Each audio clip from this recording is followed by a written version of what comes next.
Hi everyone, welcome to my channel. এর আগের ভিডিওতে আমরা অ্যাজ ইউ লাইক ইটের পার্ট 2 পড়েছিলাম। তার আগে আমরা পার্ট 1 করেছিলাম। তো আজ আমরা অ্যাজ ইউ লাইক ইটের পার্ট 3 করব এবং এই পার্ট 3তে আমরা অ্যাজ ইউ লাইক ইটের গল্পটা পড়ব। এরপর আমরা আরেকটা পার্ট বের করব, পার্ট 4, এবং সেই পার্ট 4-এ পুরো এই অ্যাজ ইউ লাইক ইট যে গল্পটা এটা আমরা শেষ করব। তো চলো এবার আমরা টেক্সটে প্রবেশ করি। তো আমরা পার্ট 2 এর শেষে দেখেছিলাম যে অলিভার তার ভাই অরল্যান্ডোকে মারার চেষ্টা করেছিল তার রুমের মধ্যে যখন সে ঘুমন্ত অবস্থায় থাকবে, কিন্তু সেই যে মৃত্যু বা হত্যা করার যে পরিকল্পনা অলিভারের, সেটা স্যার রাওল্যান্ড ডিবয়েজেরই একজন পুরনো চাকর ছিল। সে শুনে নেয় এবং সেটা সে অরল্যান্ডোকে জানাতে আসে। কেন? Because he had a special affection for Orlando as he very much resembled his father. কারণ অরল্যান্ডোর প্রতি তার একটা বিশেষ স্নেহ ছিল, কারণ অরল্যান্ডো তার বাবার মতোই দেখতে ছিল। Hence as soon as he saw Orlando, তাই যখনই সে অরল্যান্ডোকে দেখতে পেল, he broke into passionate exclamation. তাই সে বলতে শুরু করলো, oh my gentle master, my sweet master, oh you memory of old Sir Rowland, why are you virtuous. সে বলতে লাগলো, প্রিয় প্রভু, তুমি আমার কাছে স্যার রাওল্যান্ডের স্মৃতি হয়ে আছো। তুমি কেন এত গুণের অধিকারী, তুমি কেন এত ভালো? Why are you gentle, strong and valiant, তুমি কেন এত ভদ্র, এত শক্তিশালী, এত দুঃসাহসী? And why would you be so fond to overcome the famous wrestler, এবং তুমি কেন সেই কুস্তিবীরকে হারাতে গেলে? কারণ সেই কুস্তিবীরকে হারিয়েছে বলেই তার ভাই আরো বেশি রেগে গেছে, তাকে এবার হত্যা করবে। Your praise is come to swiftly home before you, তোমার এই যে প্রশংসা, তুমি যে কুস্তিবীরকে হারিয়েছো, সেটা তুমি ঘর না পৌঁছাতে পৌঁছাতে তোমার প্রশংসার কথা তোমার ঘরে পৌঁছে গেছে। আর এটা শুনে তোমার দাদা অলিভার রেগে গেছে, সে তোমাকে হত্যা করবে। Orlando could not comprehend what the matter was, Orlando বুঝতে পারছে না যে ব্যাপারটা কি। And the servant explain to him, এবং সেই ভৃত্য, সেই চাকর তাকে বুঝিয়ে বলল the reason for his concern, stating the plan of his brother, যে সে কেন এত উদ্বিগ্ন হয়ে আছে এবং তার ভাইয়ের যে পরিকল্পনা সেটা তাকে বলল। কিসের পরিকল্পনা? To burn him in his own chamber, তার নিজের ঘরেই তাকে পুড়িয়ে মারার যে পরিকল্পনা। অ্যাডাম, সেই যে চাকর, স্যার রাওল্যান্ড ডিবয়েজের চাকর, যে অরল্যান্ডোকে এসে তার দাদার যে তাকে মৃত্যু দেওয়ার বা হত্যা করার যে পরিকল্পনাটা রয়েছে সেটা তাকে বললো, তার নাম ছিল অ্যাডাম। তো he advised Orlando to flee the place, তাই সে অরল্যান্ডোকে বললো যে তুমি এই জায়গা ছেড়ে চলে যাও। And he knowing very well that Orlando had no money, এবং সে এটা ভালোভাবে জানতো যে অরল্যান্ডোর কোনো টাকা নেই। ব্রট him what ever money he had saved for future use, এবং তাই সে তার কাছে ভবিষ্যতের জন্য যা সে সঞ্চয় করে রেখেছিল টাকা, সেটা তাকে দিয়ে দিল। Saying that he gave the gold amounting to 500 crowns to Orlando, সে বললো যে সে তাকে 500 মুকুটের সমান স্বর্ণমুদ্রা দিচ্ছে। And requested Orlando to allow him to be his servant and promised that though he looked old, he would take good care of Orlando and work for him. এবং সে অরল্যান্ডোর কাছে অনুমতি চাইলো যে সে যাতে তাকে ভৃত্য হিসাবে রাখে, এবং সে এও বললো যে সে যদিও তার বয়স হয়ে গেছে, কিন্তু সে অরল্যান্ডোর খুব ভালো খেয়াল রাখবে এবং তার হয়ে কাজ করবে। Orlando was pleased and grateful at the faithfulness of Adam. এই যে চাকর অ্যাডামের বিশ্বস্ততা এবং তার উদারতা দেখে অরল্যান্ডো খুবই মুগ্ধ হলো। whom he addressed as good old man, এবং সে তাকে বললো ভালো বৃদ্ধ লোক। and at once they set out with the promise that he would find some work before they had spent the savings that Adam had given him, এবং Orlando সেই অ্যাডামকে বললো যে আমাদের এই যে জমানো টাকা, এটা ফুরিয়ে যাওয়ার আগেই আমরা কোনো না কোনো কাজ খুঁজে নেব। The two master and servants, এই প্রভু এবং তার ভৃত্য, travelled long till they reach the forest of Arden, অনেকটা যাত্রা করলো যতক্ষণ না পর্যন্ত তারা সেই আর্ডেনের জঙ্গলে পৌঁছে যায়। And they were also as tired and hungry as the two sisters had been, সেই সিলিয়া এবং রোজালিন যখন এসছিল গ্যানিমিড আর এলিয়েনা ছদ্মবেশে, তাদেরও যেরকম অবস্থা হয়েছিল, তারাও ক্লান্ত হয়ে গেছিল, খিদে পেয়েছিল, এদেরও সেম অবস্থা হয়েছে। They tried in vain to find a shelter and food at last, এবং তারা অবশেষে খাওয়ার বা কোনো থাকার জায়গা জোগাড় করতে পারেনি। When Adam could go no further, Orlando carried him in his arms to the shelter of a tree and cheered him, saying, "Good old man, rest your weary limbs here a while." And do not talk of dying. তাই Orlando তাকে কোলে করে তুলে নিয়ে গিয়ে একটা গাছের ছায়ার নিচে গেল এবং বলল, বৃদ্ধ মানুষ, আপনার ক্লান্ত শরীরটাকে বিশ্রাম দিন এবং মৃত্যুর কথা একেবারেই বলবেন না। Orlando then searched for food and by chance came upon the company of the Duke and his friends. Orlando সেই যে তার ভৃত্য অ্যাডামকে গাছের ছায়ার নিচে বিশ্রাম করতে বলে দিয়ে সে খাবারের খোঁজে বেরিয়ে পড়লো এবং সে কোনো রকমে সেই ডিউকের কাছে পৌঁছে গেল। When Orlando reached there, যখন অরল্যান্ডো সেখানে পৌঁছালো, it was dinner time, এটা ছিল তাদের রাতের খাবারের সময়। The duke had sat down for dinner, duke ডিনারের জন্য বসেছিল। অরল্যান্ডো ফাইন্ডিং ফুড, অরল্যান্ডো খাবার খুঁজে পেয়ে ড্রিউ হিজ সোর্ড, তার সেই তলোয়ার বের করলো, two grab the food from the Duke and his man. Duke এবং তার সেই যে অনুগামী তাদের কাছ থেকে খাবার কেড়ে নেওয়ার জন্য সে তাদের তলোয়ার বের করে ভয় দেখালো। He charge them not to touch a morsel, সে তাদেরকে হুমকি দিল তারা যাতে এক বিন্দুও খাওয়ার স্পর্শ না করে। The duke was kind and asked him the reason for his rude behaviour. সেই যে ডিউক, লফুল ডিউক, বৈধ ডিউক, ফ্রান্সের একটা ডিউকডমের, সে কিন্তু খুবই উদার ছিল, দয়ালু মনের মানুষ ছিলেন। তাই তিনি অরল্যান্ডোকে জিজ্ঞেস করলেন তার এই খারাপ ব্যবহারের কারণ। He wanted to know if it was due to hunger or did he despise the courtesy known to civil men. তিনি তাকে জিজ্ঞেস করলেন যে সে কি এটা খিদের জন্য করছে, ক্ষুধার বশে করছে, নাকি তাকে তার স্বভাবটাই হচ্ছে ভালো মানুষদের কষ্ট দেওয়া, ঘৃণা করা।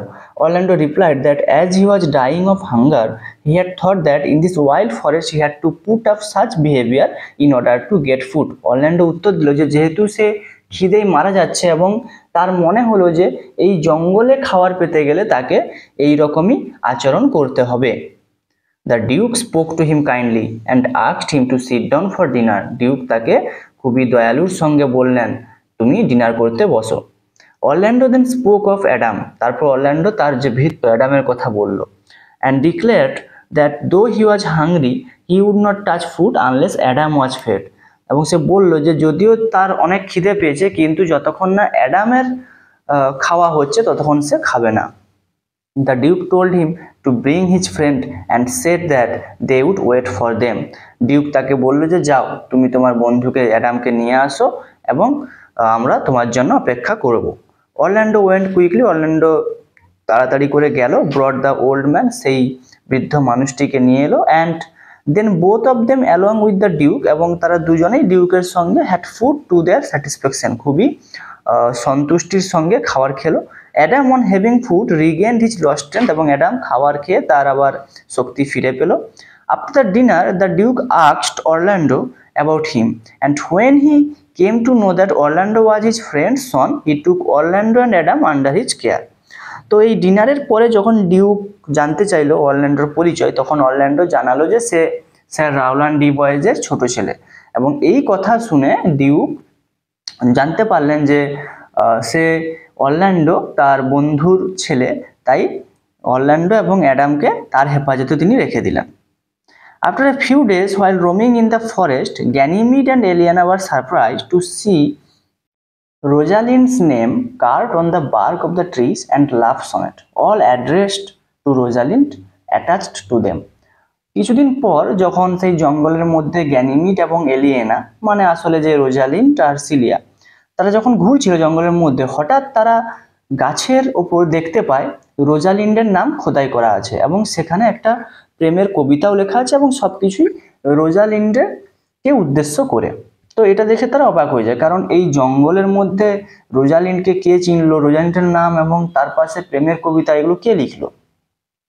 When they were wondering how it was possible, যখন তারা ভাবছিল যে এটা কিভাবে সম্ভব হতে পারে, ইন দ্য ফরেস্ট, এরকম একটা জঙ্গলে, টু হ্যাভ রোজালিন্ডস নেম কার্ভড, রোজালিন্ডের নাম খোদাই করা আছে, দে মেট অরল্যান্ডো, তারা অরল্যান্ডোর সঙ্গে তাদের দেখা হয়ে গেল। অ্যান্ড কুড ইজিলি রেকগনাইজ হিম, এবং তারা খুব সহজেই তাকে চিনে নিল। As he was wearing the chain, কারণ সে সেই রোজালিন্ডের যে দেওয়া চেনটা সে তখনও সেই গলায় পড়েছিল, তাই তারা খুব সহজেই চিনে নিল। But Orlando could not recognise them because of the disguise, কিন্তু অরল্যান্ডো তাদেরকে চিনতে পারলো না তাদের ছদ্মবেশের জন্য। এই ডিসকভার্ড আর লাইকনেস, সে বুঝতে পারলো যে এই গ্যানিমিডকে কিছুটা রোজালিন্ডের মতোই দেখতে, but there was a disposition in fair Rosalind which was missing in the youth. কিন্তু রোজালিন্ডের মধ্যে যে একটা সুন্দরতা, একটা মাধুর্যতা ছিল, সেটা কিন্তু এই গ্যানিমিড ছেলেটার মধ্যে সে খুঁজে পাচ্ছিল না। Rosalind on the other hand teased him, saying that she was in search of a certain youth who had spoiled the bark of trees by the writing the name of his lady love and attaching love poems to that effect. Rosalind সেই অরল্যান্ডোকে সে বলল যে আমি এরকম একটা ছেলেকে খুঁজছি যে কিনা তার প্রেমিকার নাম গাছের যে বাকল সেখানে লিখেছে এবং গাছটাকে নষ্ট করে ফেলেছে, এবং সে আবার কিছু প্রেমের কবিতাও লিখেছে। And she declare that if she found the lover, এবং সে বলল যদি সে সেই প্রেমিককে খুঁজে পায়, she would have given him some advice, সে তাকে কিছু উপদেশ দেবে। Orlando told them that it was he who had done all these things and requested Rosalind to give him some advice. Orlando বলল যে এটা হচ্ছে সেই যে ওই রোজালিন্ডের নাম লিখেছে। Rosalind asked him to come to their cottage to play a game. Rosalind তাকে বললেন তাদের কুটিরে আসতে একটা খেলা খেলতে।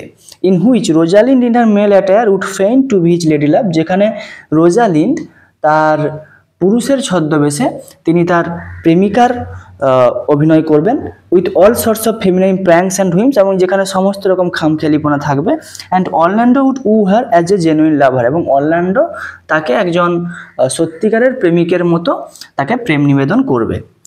when he would experience the whimsicality of the young lady love, যখন সে সেই প্রেমিকার তার যে খামখেয়ালিপনাটা অনুভব করবে, হি উড বি অ্যাসেমড, সে লজ্জিত হবে, অফ হিজ লাভ, তার ভালোবাসার জন্য। And thus be cured of love, এবং এভাবেই সে এই যে প্রেমের যে মোহ সেটা থেকে কাটিয়ে বেরিয়ে আসতে পারবে।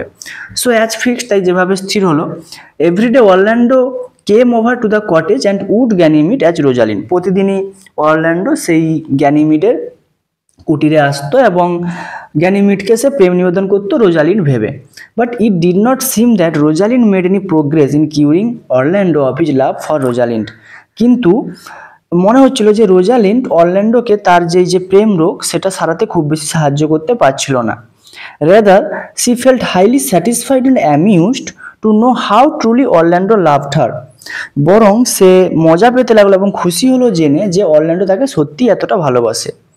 The day past pleasantly in this manner, এইভাবেই দিন কাটতে লাগলো আনন্দে। অ্যালিয়েনা সিইং গ্যানিমিড হ্যাপি, যখনই অ্যালিয়েনা দেখলো যে গ্যানিমিড খুবই খুশি আছে, did not remind her that the real reason for are coming, তাদের আসার যে মূল কারণ তার বাবাকে খোঁজা, সেটা তাকে মনে করালো না। By the meantime, from Orlando, they had already got the location of the place where her father, the banished duke, was residing. কিন্তু তারা ইতিমধ্যে অরল্যান্ডোর কাছ থেকে জানতে পেরে গেছিল তাদের যে বাবা, রোজালিন্ডের যে বাবা, বিতাড়িত ডিউক কোথায় থাকেন। However, যাই হোক, ওয়ান ডে গ্যানিমিড মেট হার ফাদার, একদিন গ্যানিমিডের সঙ্গে তার বাবার দেখা হয়, but did not disclose to him her true identity, কিন্তু তার প্রকৃত পরিচয় সে জানালো না। when asked about it, she said that, যখন ডিউক জানতে চাইলেন যে তোমার পরিচয় কি কোত্থেকে এসছো, she said that she came of a good lineage as he did, সে বলল ডিউক যেরকম একটা সম্ভ্রান্ত বংশে জন্মগ্রহণ করেছিলেন ঠিক তেমনি সেও একটা সম্ভ্রান্ত বংশে জন্মগ্রহণ করেছে। আজকে এই তোমাদের পার্ট 3-তে এইটুকুই, এবং এরপরে আমরা পার্ট 4 পড়ব, এবং পার্ট 4-এ আমরা এই পুরো টেক্সটটা শেষ করব। আমার এই পড়ানো যদি তোমাদের ভালো লেগে থাকে তাহলে চ্যানেলটিকে অবশ্যই সাবস্ক্রাইব করবে, ভিডিওটিকে লাইক করবে এবং বন্ধুদের সঙ্গে শেয়ার করবে।